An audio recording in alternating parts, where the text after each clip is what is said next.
It's a terrible thing to be a priest.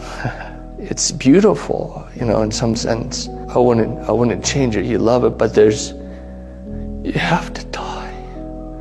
It's terrible. It's terrible. It's not a career. It's something you just bear, in a good way with Christ, because you're entering into that in some small way, because the priesthood is Christ's.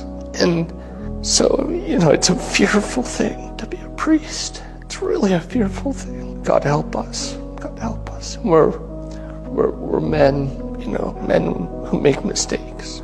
Hopefully we're upholding church teaching as best we can. If you want to be a priest, then you have to be ready to suffer.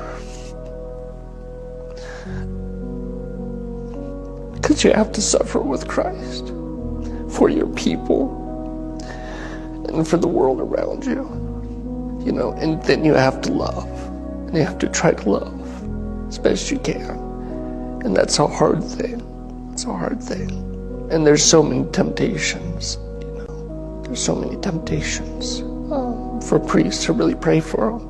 But if you're doing it, it's not a career. It's not a career. In fact, if you want a career, it's the worst career choice you could ever make in your whole life. So don't do that. It has to be life. And sometimes all you have is Christ. And you're stripped down to almost nothing. And left with only Christ. And you have to be ready for that. You have to be ready for that. You have to be ready to be rejected. You have to be ready to be persecuted. You have to be ready to love when people don't love you. You have to be ready to forgive when forgiveness is not given to you. You have to be ready to be slandered.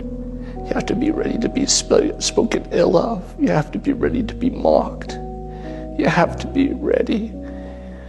All Christians do, but in some sense, in a more potent way, the priest has to.